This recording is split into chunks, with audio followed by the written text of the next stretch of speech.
Before we talk football with Gelby, I always remind you the best place to get geared up for Canes and Dolphin season is Caneswear in Davie or online at caneswear.com. Zach Gelb can be heard weekday afternoons nationally on the Infinity Sports Network. Comes to us each week from the WFAN studios in New York City. Is the Miami Notre Dame game Sunday night on your docket? Obviously, it's the Sunday night game, but is that one of the biggies that jumps out at you as you look over the weekend of college football coming up? No, absolutely. It gets really started on Saturday where you have Texas and Ohio State. That's the biggest one. Then we'll see if the quarterback for Florida State could cash the check that he's been writing, and Thomas Castellanos, who got benched last year by Boston College, and now he's going after Alabama.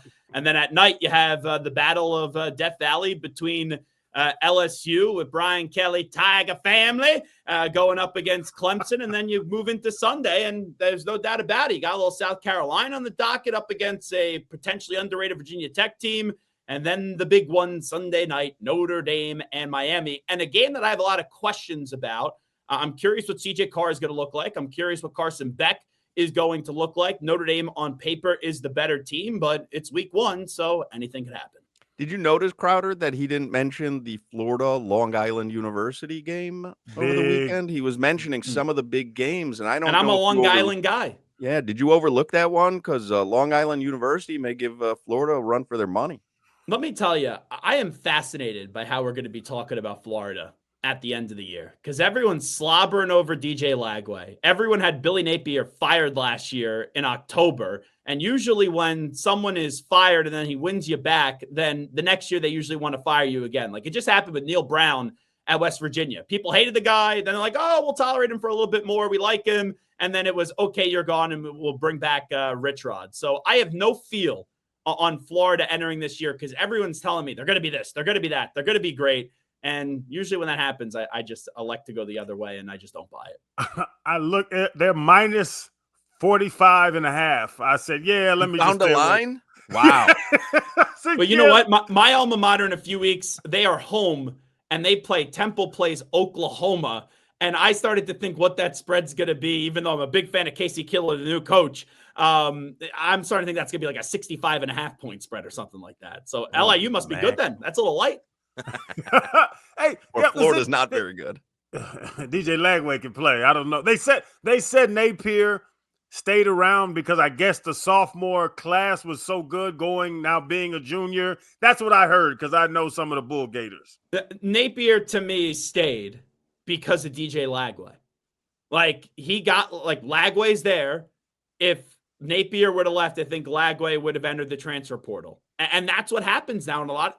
It's actually tougher to get fired as a head coach now in college football because of how easy it is for players to transfer out. And like, look, when Nick Saban, obviously that's a legendary Nick Saban, when he elected to retire and they brought in Kalen DeBoer, who was just in a national championship game with Washington, you still had players that entered the transfer portal. Like, look at Caleb Downs, who's one of the best defensive players in the country. He's been on Ohio State now for the last 2 seasons because of that. Do you think, is there anybody in those top teams that you think's fraudulent? Because this Clemson is getting me. Everybody's praising Clemson. Clemson was not good last year. They love Klubnik. They have a front four that 6 guys are going in the first 2 rounds. I watched them last year. I'm not impressed by Clemson. I don't know why everybody has them ranked so high. I think it's a bigger problem in college football. I don't think you need to be great anymore to win a national championship. Like, you don't need to be the Canes teams from back in the day. You don't need to be LSU when they had Orgeron and Burrow and Jefferson. Even when Michigan was undefeated a few years ago. Like, look at Ohio State. After they lost at Michigan, they had a talented team, the most talented team in the country. But did anyone think they were going to win a national championship? No, but it's just survival of the fittest as you go through the ups and downs of what is now not only a full season, but then a 12-team college football playoff. So I'm someone that the last few years, I've been really down on Dabo Swinney because he's just like, he hasn't even won the ACC all the time. I know he won it last year, but the standard there that he built to his credit at Clemson is to win a national championship. And you look at Penn State, I don't ever trust them in the big game. But as we go into this year, Penn State and Clemson are both very good teams. I don't know if we have a great team in college football entering this season. And I do think it's going to be another one of those years where a very good team wins a national championship. So, yeah, I think Clemson, and I'm strict on these teams, I think Clemson can win a national championship this year. Yeah, but don't you love the parity, Gelb? I would argue the 12-team college football playoff already in just one season has proven to be a success. I mean, you could argue whether or not the right teams got in at the end. We all feel like Miami should have, despite them not getting in. And obviously Alabama had a case last season also. But I think, you saw a season ago, you could lose a game, you could lose 2 games, still be a great team, and still have the opportunity late to put it all together. So last year, remember when the NBA play-in tournament was introduced? Like you had that run where, you got LeBron and Steph in it. And then, you had the Heat, right? Didn't they make a run from the play-in tournament to the NBA finals? So things happened where it ended up working. Now, do we really give a rat's ass about the NBA play-in tournament? Do we care who 7 and 8 is? And then I do. 9 and 10. All right, yeah, okay. You're asking the wrong guy. Okay, so I'll ask that question to Hawk and Crowder and just forget, and we'll pretend Solana's name isn't on the show anymore. Last year, I wish both the tournament and Solana's name would disappear. Yeah. Last year, everyone stubbed their toe, got back up, then stubbed it again, then got back up. I'm just curious if things aren't as crazy as it was last year, if it's that great. And people were still bitching about the first weekend, the first games. They thought it was bad. So 12 is fine. I think it's fine. But we're already having talks 14, 16, or the Big Ten's throwing out 24 or 28. Like, what the F are we doing? That's way too many teams. They should have just gone from 4 to 8 and then expand from there if they wanted to. 4 to 12 is too drastic of a jump, and it's going to be more than 12 coming up soon. I want to jump into the NFL before we run out of time with Gelby. And by the way, congratulations are in order. Did we see that you nationally for Compass Media are going to be hosting the pregame show nationally for the Dallas Cowboys radio broadcasts? Yeah, so a very exciting opportunity where I'm going to do 4 Cowboys games this year, pre-half and post, and then 2 other national NFL games to be determined. So, I was just channeling my inner Alejandro Solana. He was on those Heat broadcasts, and I said, for the first time in my life, I said, I got to be like Solana and get involved on a team. It's very much like Gino Torretta has Touchdown Radio, or Appel, does broadcast for Sports USA. Compass broadcast games nationally, and they do a lot of Cowboys games. So yeah, they want have to have partnerships. Crowder on to talk about Dak Prescott week 1? I got you. Yeah, anything that I said in the past about the Dallas Cowboys, I strike it from the record. And I think Channing Crowder is one of the great frauds that we ever had. This guy was a coward saying 4-4-4. I love you 4, slobbering and basically mouth swapping with Dak Prescott. Then comes on my show and absolutely eviscerate him. Dak Prescott's the best quarterback in the league. F Mahomes. Welcome to the game, Gelby. Welcome to the game. Jerry Jones, what a guy, right? I mean, let me tell you, Jerry Jones, everything that he did when handling Jimmy Johnson was 100% right as well. And Michael Parsons, what a clown that guy is. Tell his agent to go shove it. Don't worry, Gelb. I talk bad about people for a decade. I get them on the podcast, and I'm their best friend. Yeah. Hey, what's up, big man? Love you to death. Well, you know what I do? Stephen A. Smith does this, and I start catching myself doing this more and more. I really like this guy. He's a really good dude, but, and then I absolutely just destroy the person. Yeah. I had that run-in with Big Justice and AJ, Big Boom AJ and Boca, and Crowder has eviscerated these guys for a year. Big fat meatballs. And how's that for a new banger? That is a new banger. Stuck in my head. Their new song, Big Fat Meatballs, mentions Gabagool in it. I mean, these guys are kismet with me. But anyway, Crowder has ripped them for over a year. Ridiculous. The moment he meets them, man, love what you do with Big Fat Meatballs. Yeah. Crowder spent a year. Jimmy has gone to a couple of Savannah Bananas games. My wife is intrigued by the Savannah Bananas. We've watched them on TV. Crowder torched the whole idea of the Savannah Bananas. Like and then I don't know if you watched the Pivot podcast. Playing around on stilts. I don't know if you watched the Pivot podcast. It seemed like they had some sort of paid partnership with the Savannah Bananas. And Crowder has startlingly changed his tune on how entertaining their baseball games are. Can I defend Crowder? Crowder tells you he's a whore. He doesn't act like a whore and then tell you that he is a virgin.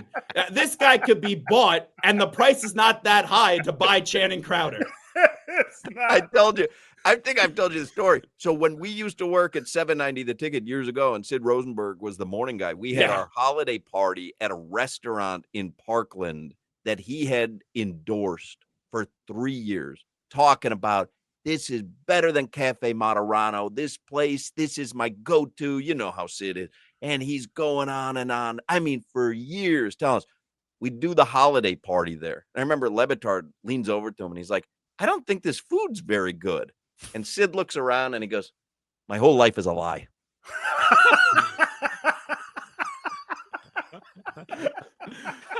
Can I ask a personal question here?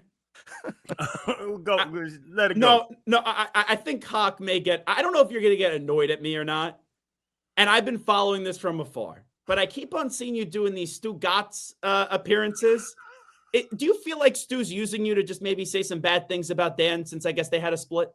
Oh, I don't care if he's using me. It gives me a forum to say bad things about them. Yeah. what do I care? We're I've just noticed mutually using each other. I haven't really followed it that much, but I keep on seeing clips of you hanging out with Stu. And then I read this article that Stu doesn't like Dan anymore. And I go, is my guy Hawk just getting used to really voice the true opinions of Stu Gatz? I'm happy to get used if I get something in return. Hey. Yeah.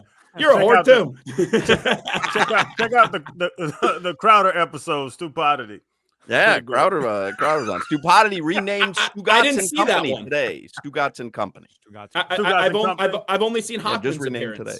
I haven't seen Crowder's appearance. No, yeah. They didn't come up real with quick, timeline. NFL wise, congrats on the Cowboys job. I just saw on sportsbetting.ag odds first NFL coach fired this season. You want to guess who it is, Gelb? McDaniel. Mike McDaniel is 2-1 right now over Brian Daboll, who I think was the favorite just a few weeks ago. So, but he has Dart now, so that connection maybe gives him more of a leash. I told you last week you guys were Jackson Dart crazy, and you tried to deny it. Now you're telling me because he's got Jackson Dart, he's going down the. So I'm actually really annoyed with this show. Fired. I think you're all a bunch of a-holes, and here's why.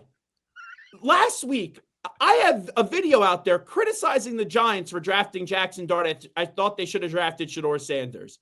And I told you guys last week, I don't even think the guy is even all that good. You know, he's playing well in the preseason, but with what he's done in the preseason, I'd rather see him over Russell Wilson. Then you guys put out a headline, Zach Gelb loves Jackson Dart. Where the heck did I ever say that? I don't even know where to write the headline. You're a big fat New Yorker, Giant fan, which I am not a big fat New Yorker anymore, slightly less fat, and I'm not a Giant fan. And then you're like slobbers over Jackson Dart, something I've never done. Solana, that sounds like your department there. Sounds like he was annoyed about the Stone Crabs last week, all the bashing we did of him. That all I heard during that entire segment, other than Gelb having terrible taste in food, is that he's a huge New York Giants fan, and he loves Jackson Dart. He wants him to start. That's all I heard. The Giants produced the 2 worst sports losses of my life. You have 2 Super Bowls. 6 of them, actually. But it's not you. He says he's not a Giants fan. Yeah, very annoyed here with Solana. Can I ask one more question here in the NFL world? Go ahead.